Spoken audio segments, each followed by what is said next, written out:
The young man, with an open mind and a heart full of hope, stepped beyond the boundaries of his previous understanding.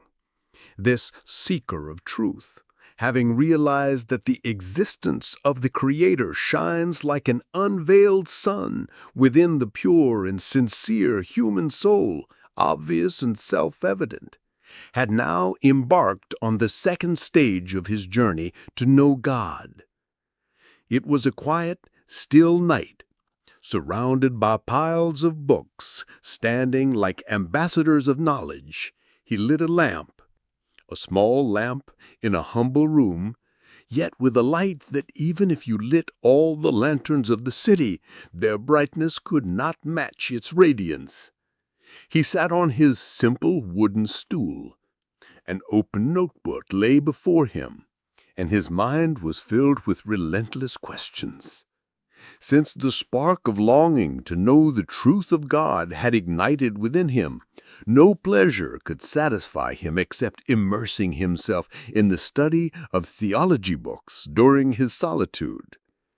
But tonight a great question had cast such a shadow over his heart that it wouldn't leave him for a moment. Why can't we form a clear and complete image of God in our minds? Is this inability a sign of our imperfection or a hint of a greater mystery? With fingers tired but eager, he turned the pages of an old book. Suddenly, a sentence among the lines shone in his mind like a meteor in the night's darkness.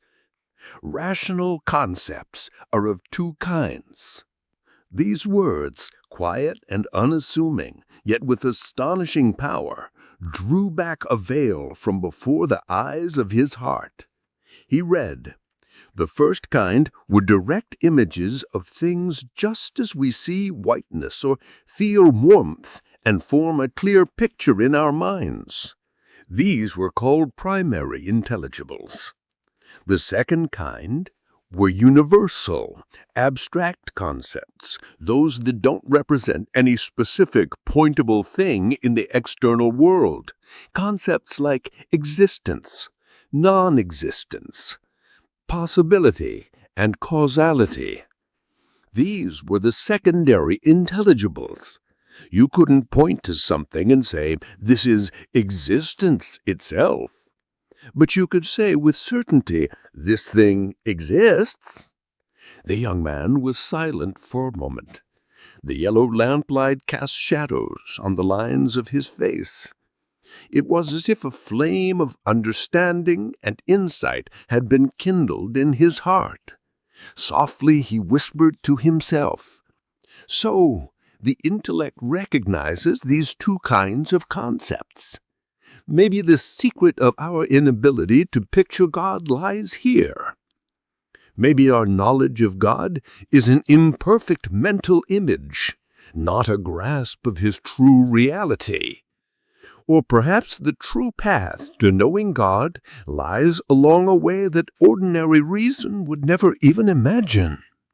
His eyes lingered on the book's lines, and his heart beat so intensely it felt like a new light was shining deep within him. This realization was a beginning for him, the start of a winding path, a path that promised to lead him beyond the narrow confines of mental concepts into the unexplored horizons of truth. He was not alone that night. All his questions, all his anxieties and longings were with him. But this time he felt he carried a provision in hand, knowledge that could become a foothold for deeper questions. With a heart full of the fervor to know, he arose. He closed the book and went to a grand gathering, a circle where the most renowned masters of philosophy and theology had assembled. With respect and humility, he took his place among the gathering of scholars. Eyes turned toward him. A brief silence filled the hall. The young man, calm but resolute, released his voice into the silence. He laid before the thinkers the question that had penetrated the depths of his soul, a question that sparked the beginning of a passionate dialogue and a heated debate.